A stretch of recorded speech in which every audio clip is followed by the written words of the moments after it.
indro mety mbola hanontany fony tonga tety anao tsy nalala fa nandady no tantanana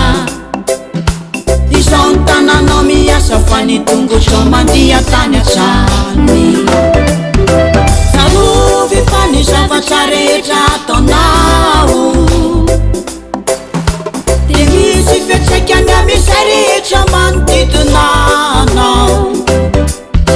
raha tsara ny ataonao de ho tsara ny tontolo manodidina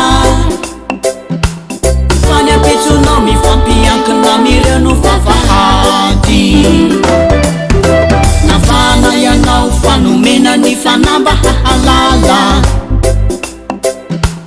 sady nampianarina fiainaneny anifo mpiaramonina inofo misy lamba ny fanahy no tafina fahendrena sikina famarina na tsatsaranao ny tsara mampahomby sarovy fa ny zavatra rehetra ataonao de misy fiatsaikany amizay rehetra manodidinanao raha tsara ny ataonao de ho tsara ny tontolo manodidina fa ny ampitsonao mifampiankina mireo no vavahady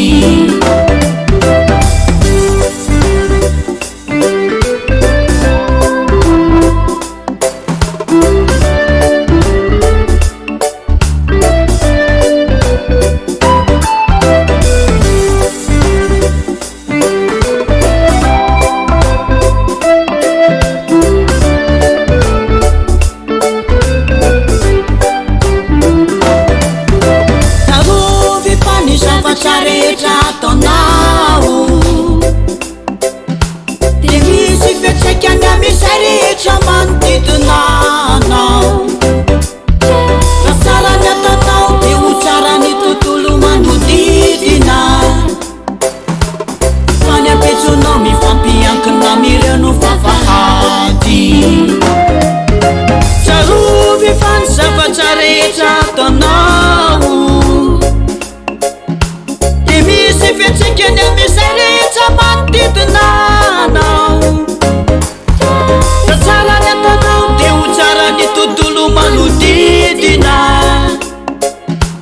fa ny ampitsonao mifampiankina mireo no vavahady